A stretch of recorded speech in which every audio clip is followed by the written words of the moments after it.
Hi guys, welcome back. It's UK here with part 4 of my Chaos and Limbo campaign for Pathfinder 1st edition. So this game was played last Sunday, and it actually started out as a little bit of a screw up. I'd been at work all day and had to do the finish.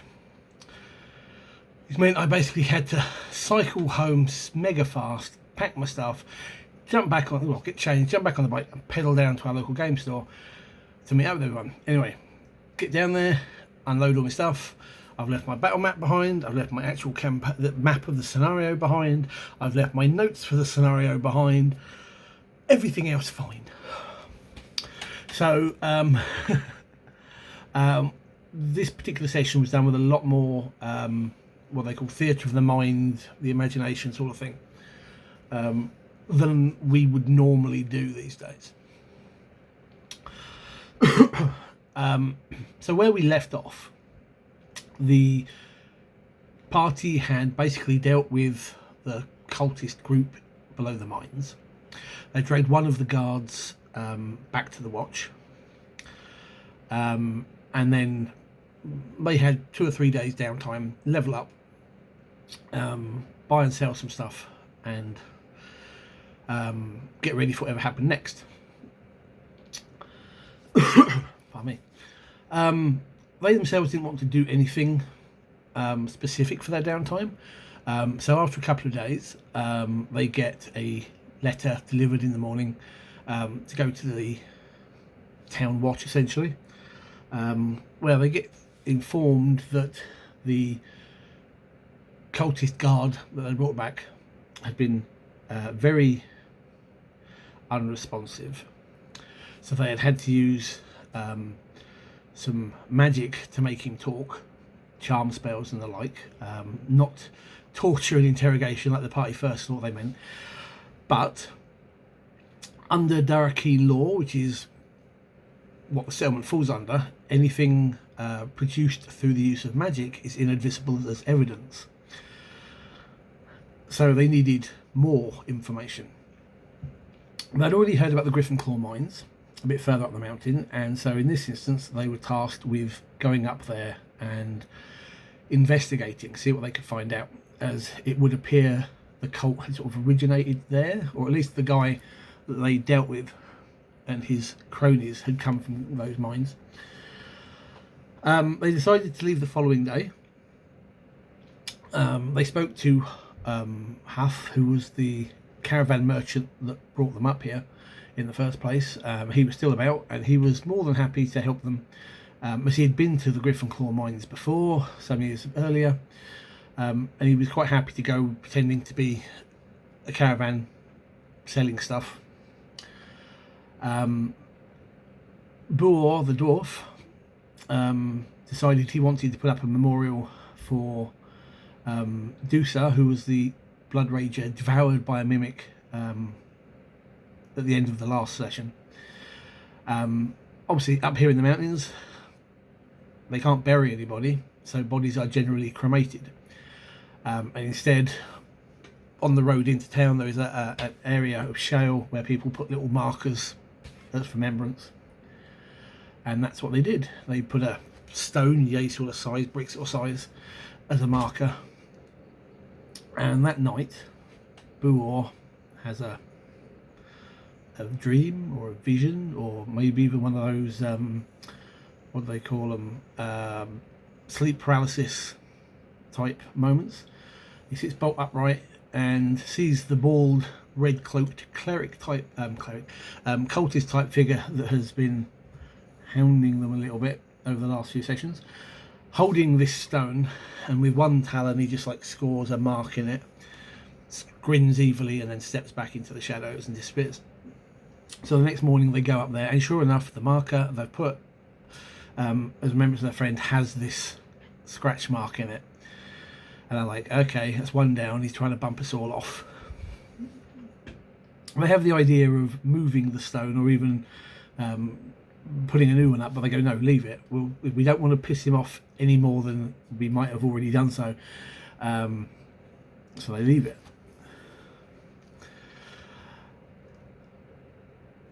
They pick up a load of furs, foods, necessities that the Griffin Claw mines might want, and they take off up there. It should only be like a 3-hour journey really to get up that far, and there is a path that goes up the side of the mountain. They suffer a little bit from the weather and the conditions, saved really only by their cold weather gear, but part way up they find a body, partly covered by snow, so it's only been there a day or so, based on the weather, and it looks like this guy's taken a tumble off a cliff where the road goes up, except when they investigate he's more than just splat, he's gooey. Literally like chewing gum. They prod him with a stick and bits of him come away stretching off, so it's like, he's almost like the melted guys back in town. But this time there's a slight difference. Anything organic that the gooey flesh touches also starts to melt, so the stick, the bottom of one of the character's boots, which he then wipes off on a nearby pine tree, and that starts to wibble as well. So they decide to leave him for the time being. A bit further up they find the guy's discarded backpack, or they assume it's his anyway, and they find that there's spare clothes, food, water, survival gear for someone who's taking a short trip. So they figure this guy was leaving the mines and either fell in the dark, or maybe he was pushed, or something worse happened. When they get up there, they find that the Griffin Claw Mines is basically a large cave opening in the side of the mountain. There is a flat ledge in front of it, and there is a walled settlement, not particularly big, but the gates are shut, there's no lights, and it's only the keen eyes of the elf and the tiefling that, in fact, I'm just missing something. They added a new party member. Back when they were in town, Deuce's player decides to bring in a catfolk, shifter. This would be interesting because I've not had anyone play a shifter before. There's always something one forgets doing these vids. Anyway, they do spot with their keen eyesight there are a couple of guards on top of the watchtowers, and as they approach, the guards start waving them back, shouting about don't come any closer, there's a plague, infection, save yourselves, go back.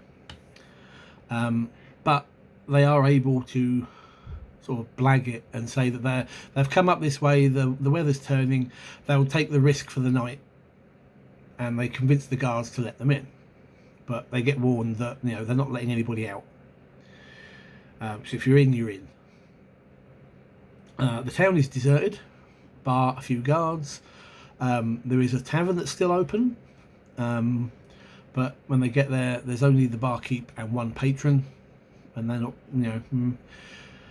It's only when they start offering like the food and drink to the barkeep that he's like, oh yes, you're more than welcome, we need food, we need things. They inform the party that there is a kind of melty plague going on. If you can hear a meowing in the background, that's the cat. Shush. And basically this is kind of where I needed my maps and things. They speak to the barkeep, and they actually he does recognise the body that they found, and he says he lives a couple streets away. Hoff, their merchant friend, says he's going to stay in the tavern, he's going to lock himself in his room. When they're ready to go, come get him. So they go to this guy's house. His name's Johan, and they basically find hidden away a letter basically saying, if you find this, dear sister, I am probably dead. I have uncovered that there is some kind of problem in the mines after the new guy took over. Some sort of creatures that are basically snatching people or doing something, and he's going to try and get away and meet up with her in Darakeen. So they kind of go, oh okay. So the next step is to investigate the mines. There are a number of guards outside the mine, and they don't particularly want to tangle with them. So they have to look for another way in. Now, in the guy's house, they have found a key, a very swirly sort of water design. And when they learn that there is a bathhouse, they think, oh, maybe so. Now, the bathhouse is abandoned, but they do find a concealed door that the key fits, which leads to a secret passageway into the mines. And this is where they have some fun. You see, the guards are not entirely human. In fact, when they run into some of these, they shift and morph and they grow bits, and and one of the guys went, oh my god, it's like the Thing. And that's very good at description, really, of what I was trying to describe. These things were stretching and tearing and becoming whatever they needed to be, extra arms and mouths and torsos or whatever. And whenever they kill them, these things explode. Now, these are new creatures, so I basically sort of based them off of something that was already in one of the bestiaries. But the whole idea of this is the villains behind this particular campaign are not normal beasties. So the party have no idea what they are. They explore the mines a bit, run into some dark mantles, run into a couple more of these monster guard things, and get told that they overhear rather that they know that the merchant guy Hoth is still at the tavern, but they don't know where the party have got to. So they're going to hunt them down and fight them. And they also know that the boss of the mines, the boss of the settlement, has most likely been replaced, if that's the right word, by one of these creatures. And so their goal now is to try and scour the mines and find him.